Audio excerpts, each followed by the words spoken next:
आप सबका शुक्रिया। मैं आप मीडिया कर्मी जितने भी यहाँ मीडिया पर्सन्स आए हैं, मैं आप सबको ये चीज़ कहना चाहती हूँ, क्योंकि आपके माध्यम से जो भी दर्शक ये चीज़ देख रहे हों, आप मेरे को आज यहाँ देख लीजिए। पता नहीं इस आंदोलन के चलते आप दोबारा देख पाएँ या ना देख पाएँ। अगर तो आप चाहते हैं कि पायल तडवी, रोहित वेमुला और पोस्टर पे अगला चेहरा मेरा देखना चाहते हैं तो आपकी मर्जी, आप घर बैठ के देखिए। और अगर आप नहीं देखना चाहते तो मेरे साथ उस आंदोलन पे आइए, क्योंकि मैं मेरे समाज के सम्मान के और आत्म सम्मान स्वाभिमान की लड़ाई है, मैं लड़ रही हूँ। मैं जीवित होके मैंने मिसाल दे दी है। मुझे नहीं लगता मुझे कुछ ज्यादा कहने की जरूरत है। एक ही निर्णय लिया था कि नौकरी नहीं, अब न्याय चाहिए, और उस न्याय के लिए लड़ते लड़ते अब सब्र की जो हद है वो पार हो चुकी है।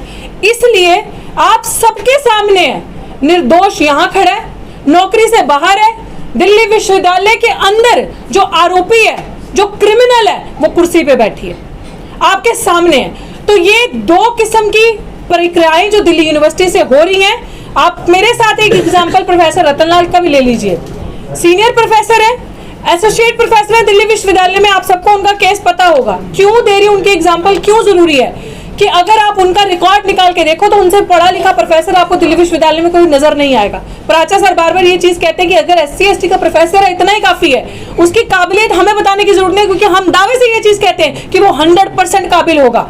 इसीलिए कलव्य का अंगूठा काटा जाता है। प्रोफेसर रतनलाल ने, मैं आपको एग्जाम्पल दे रही हूँ, प्लीज इसको दिखाइएगा कि प्रोफेसर रतनलाल ने जब यूनिवर्सिटी को लिखा कि मेरा प्रोफेसरशिप क्यों रोका गया है, मैं एलिजिबल हूँ उस प्रोफेसरशिप के लिए, आप मुझे मेरे को प्रोफेसर बनने दीजिए।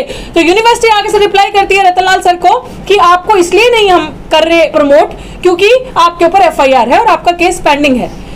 और दूसरी तरफ जो प्रिंसिपल है डॉक्टर सविता रॉय, जिनके ऊपर मैं चार्जशीट तक जमा हो चुकी है मेरे केस में, FIR SC ST के अंदर हुआ और चार्जशीट तक जमा है कोर्ट में, तो उसको अभी तक आपने वहां बिठाए रखा है। वो वहां है और हम बाहर हैं। और क्यों? क्योंकि ये जो जाति है ये कभी नहीं जाती, ये सिर्फ और सिर्फ जाति है, क्योंकि जो जाति से ऊपर है वो अंदर है और उसको संरक्षण मिल रहा है। वाइस चांसलर उनकी मदद कर रहे हैं और सब बैठ के उनकी मदद कर रहे हैं, और वहां पे वो क्रिमिनल बैठी है और आए दिन पता नहीं कितने दलित आदिवासियों का, बहुजनों का वो गला काट रही है वहां बैठे। और वहां पे जो साजिश चल रही है वो तो चलेगी। 28 तारीख को मैं 12:30 बजे से उस प्रोटेस्ट पे बैठ रही हूँ। या फैसला बहुजन समाज करेगा, या वो वहां रहेंगी, या आपको अपनी बहुजन बच्ची चाहिए, ये फैसला मेरा समाज करेगा। साथ देना होगा, देखना होगा जीवित तो आ जाइएगा, अगर फोटो में देखना होगा तो वो आप बता दीजिएगा, क्योंकि हमारा समाज ना 13वीं पे आता है खुल के। अब नंबर लगते हैं कि किसने कौन चला गया और कौन नहीं आया। जीते जी जब आपको कोई कहता है कि मैं जातिगत भेदभाव का शिकार हूं तो आप उठ के नहीं आते। तो अब मैं भी देखूंगी बड़ा बड़ा भाषण देने वाले, बड़े बड़े नंबर लगाने वाले, कितने मेरे समाज के नेता आकर असल में मेरा साथ देते हैं। ये मेरी आप सबसे अपील है। अभी भी मैं हाथ जोड़कर अपील करूं कि अपनी बच्ची का साथ दो, अपने बच्चों का भविष्य बचाओ। शुक्रिया।